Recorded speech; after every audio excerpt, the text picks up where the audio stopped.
Hi, welcome to my channel. Today we have the Rubicon Express Extreme Duty Sway Bar Quick Disconnect we're going to be putting on the Jeep.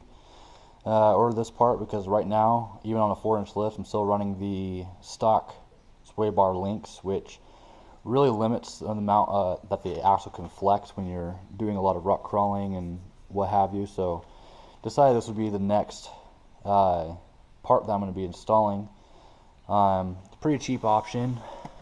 Costs just over $100 bucks, but comes with the two links right here that attach. They're adjustable, fully adjustable, so that way you can adjust it depending on the height of your lift.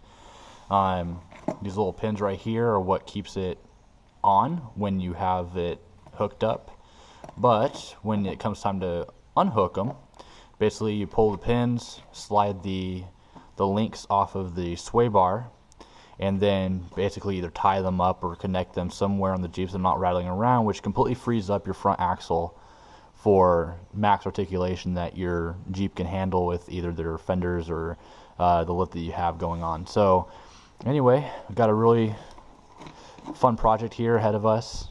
These are pretty solidly built, it feels like. A couple of my buddies actually run these on their rigs and they love them. So gonna get these installed and let's have some fun. So when you're looking at what we're replacing here, this part right here is your sway bar link.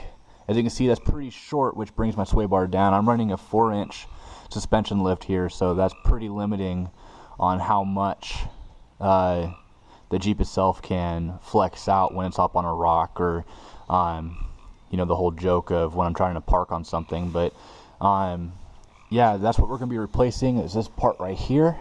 Same on the other side. Basically what's going to happen is the new one's going to be adjusted so this sway bar is actually where it's supposed to be, versus where it's at right now. So yep, so let's get that part off and then we can look at putting the other part on. Alright, so we got the first one installed, first quick disconnect. As you can see, it's disconnected right now. I'm using my light on my phone to show you this because it got dark out. So the reason why it took so long is the instructions were completely wrong as far as getting it installed.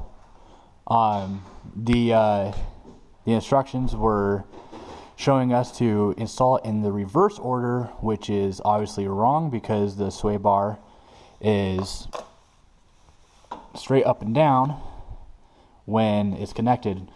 Before, it was going to be over at this angle when you want it to be straight up and down.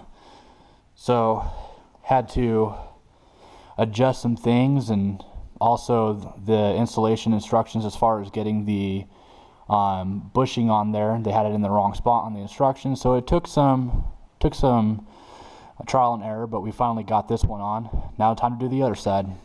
Alright, we got both on. This is the passenger side. Basically what you do when you want to remove it, you have these two pins, top and bottom.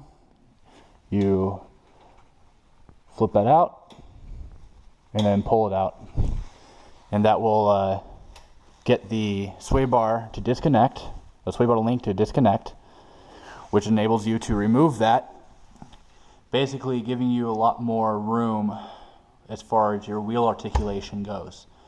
So this is again the passenger side. Then over on this side, same exact thing. Alright, so we're going to test out these disconnect links real quick. See how they do with the flexing that we're trying to get with them. So I don't know if you guys can see it from there, but just got to get these off. Once it's off, I can actually flex out. It's the first time taking them off actually, so that's all there is to it. That's it. So there's one, and over on this side, same exact thing. Pull the pins. Bing. This one's a little more difficult to get to, but same deal. Pin out, just like that. pull it off. Like so. And then the bottom one. Just like that. There we go, completely disconnected. So we don't lose the pins. Put them back in the individual pinholes.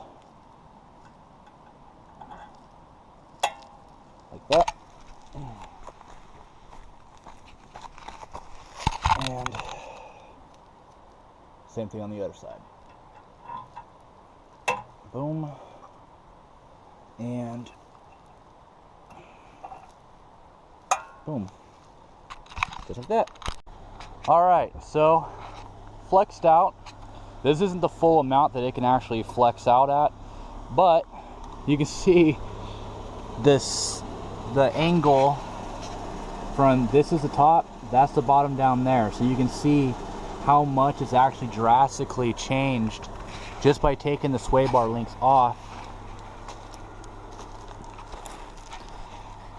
Completely free to do what it needs to do, and quite frankly I could actually go more if I really wanted to.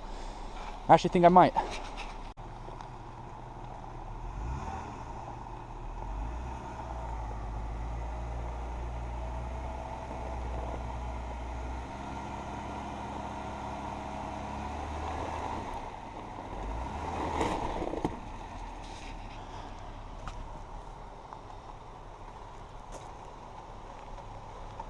And that